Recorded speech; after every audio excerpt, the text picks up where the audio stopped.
Salut à toi, j'espère que tu vas bien. Nous sommes arrivés au deuxième jour de notre challenge Éducréa H. Aujourd'hui, nous allons voir deux thèmes en particulier, la hiérarchie et l'hétérosexualité. Juste avant de se reposer de ses œuvres sur terre, Dieu a créé un homme dont il en tira de ses côtes une femme, Adam et Ève, nos deux premiers parents. Créé le premier, Adam ne fut plus important ni supérieur à Ève. Au contraire, en tant que premier-né, il avait pour devoir de veiller sur cette nouvelle créature. De son côté, Ève non plus ne s'était sentie offusquée de l'ascendance d'Adam, reconnaissant qu'elle avait été mise au monde pour lui servir d'aide. Le plan originel de Dieu ne stipulait pas que l'un soit inférieur à l'autre, étant tous deux issus des mains du Créateur dans un but spécifique et avec un rôle incontournable dans la famille. Ils avaient été créés de races identiques, mais de sexes et de sexualités distincts.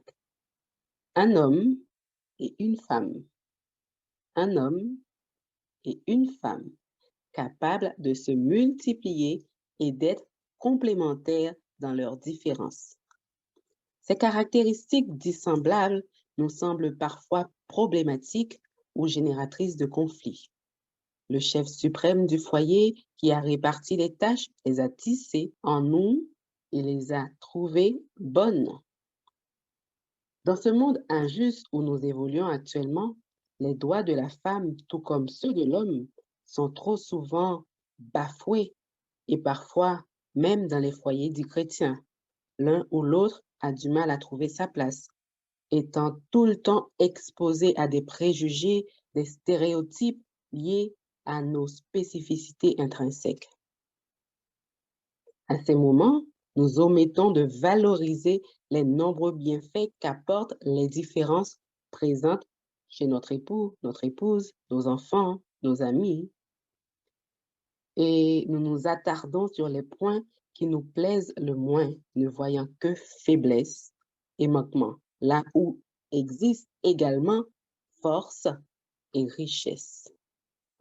Nous oublions parfois que ce n'était pas par accident que la première et la seule fois que le Créateur a exprimé un manque à combler dans la création fut au moment où, lisant la douleur d'une absence marquée par les yeux d'Adam, il décida de créer la femme pour suppléer à un déséquilibre flagrant.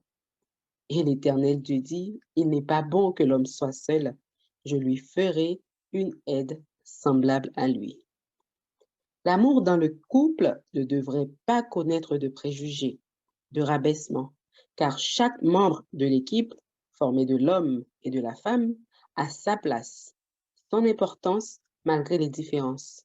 Et chaque membre du couple, indépendamment de son sexe, est digne du respect, du support, de l'amour intentionnel de l'autre. Pensez-y, la hiérarchie au sein du couple ressemble à un triangle où Dieu, le premier angle tout en haut, confère la responsabilité à l'homme, le deuxième angle, de veiller sur sa femme, le troisième angle. Si l'une des composants de ce schéma se décale de ses responsabilités, par choix ou par dépit, qu'adviendra-t-il du triangle formé? Qu'en sera-t-il des enfants inscrits dans ce triangle? Prière pour aujourd'hui. Père, je reconnais ton rôle comme chef suprême de mon couple et je crois que tu m'as mis à la bonne place pour accomplir auprès de ceux que j'aime l'œuvre que tu m'as confiée. Aide-moi à prendre à cœur le rôle unique que tu as dessiné pour moi et ainsi t'honorer dans ma vie. En Jésus, je te prie. Amen. Notre activité pour aujourd'hui concerne essentiellement les femmes. Je vous invite à prier pour votre mari. Priez pour votre mari de la tête aux pieds, ou encore votre futur mari. Priez pour sa tête, qu'il considère Jésus comme le Seigneur et Sauveur tout le long de sa vie. Priez pour ses oreilles, qu'il puisse entendre la voix de Dieu l'instruire à chaque jour. 1 Roi 19, verset 12, Psaume 32, le verset 8. Priez aussi pour son cœur, qu'il aime Dieu de tout son cœur, de toute son âme et sa force. Deutéronome 6, verset 5, Proverbe 3, verset 5. Ses mains, qu'il apprécie le travail de ses mains et le voir comme un cadeau de Dieu. Ecclésiaste 3, verset 13, Ecclésiaste 5, verset 19. Priez surtout pour ses pieds, que Dieu ordonne ses pas et qu'il marche dans la vérité. Proverbe 4, versets 25 à 27, Psaume 26, le verset 3. Prions pour nos maris et pour nos futurs maris. À bientôt.